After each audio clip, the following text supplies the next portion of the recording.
11 মাসের সন্তান নিয়ে ট্রেনের নিচে ঝাঁপ দিলেন মা। ছোট মাসুম বাচ্চাটাকে নিয়ে সারাদিন রেল লাইনের পাশাপাশি হেঁটেছিলেন। কখন ট্রেন আসবে সেই আশাতে ছিলেন। নিজের সন্তানকে বুকে চেপে ধরে বসেছিলেন।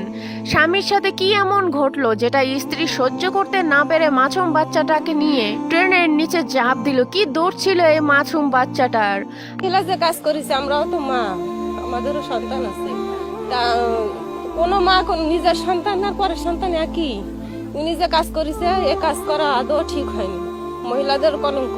আরে ভাই, আত্মহত্যায় কি সব সমস্যার সমাধান? সম্পূর্ণ কাহিনীটা জানতে হলে ভিডিওটা ধৈর্য সহকারে দেখতে হবে বন্ধুরা।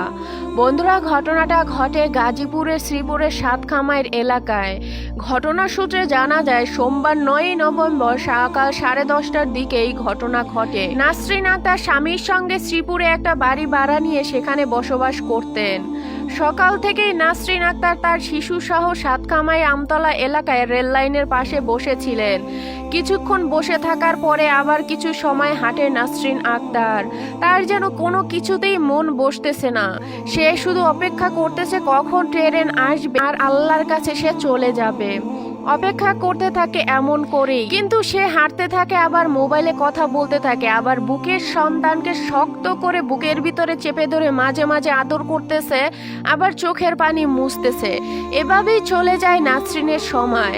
মোবাইলে দীর্ঘ সময় কথা বলে, কারো সঙ্গে ঝগড়া করে। সেখানে থাকা লোকজন বলে মোবাইলে হয়তোবা কারো সাথে চিল্লাচিল্লি রাগারাগি করেছে, কাউকে কিছু বোঝানোর চেষ্টা করেছে নাসরিনের কোনো কথাই শোনেনি মোবাইলে থাকা লোকটা।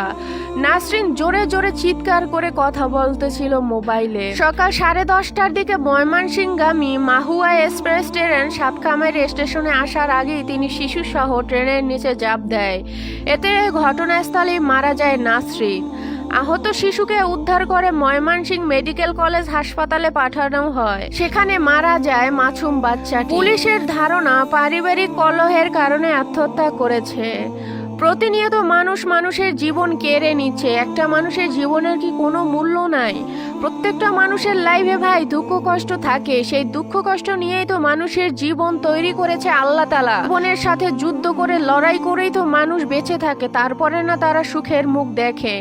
আমি শুধু 11 মাস বয়সী সন্তানের কথা ভাবতেছি। ও তো পৃথিবীর আলো বাতাস কিছুই দেখলো না। মা বাবা আর ফ্যামিলির কারণে ঝরে গেল তরতাজা একটা প্রাণ। মাসুম বাচ্চাটার কি দোষ ছিল এইখানে? পুলিশেরা তদন্ত করতেছে। এখন পর্যন্ত নিশ্চিত কারণ কোনো কিছুই জানা যায়নি যে নাসরিন কি দুঃখে কষ্টে 11 মাস বয়সী সন্তানকে নিয়ে ট্রেনের নিচে আত্মহত্যা করলো। আত্মহত্যা করার আগে একটাবার মা বাবার কথা চিন্তা করবেন ভাই। আপনারা হয়তো আত্মহত্যা করে মনে করেন যে বেঁচে যাবেন, আসলে কিন্তু বাঁচবেন না। আপনারা দোজখের আগুনে ধাউ ধাউ করে জ্বলবেন। আর এই পৃথিবীতে বেঁচে থাকবে মা বাবা আপনার কথা মনে করে ধুকে ধুকে মারা যাবে। আপনি আত্মহত্যা করে হয়তোবা পার পেয়ে যাবেন, কিন্তু এই অসহায় মা বাবাদের কথা একটাবার চিন্তা করেন আপনারা। যে দুঃখ কষ্ট চলে যায় আত্মহত্যা করলেই, আসলে এটা ভুল ধারণা।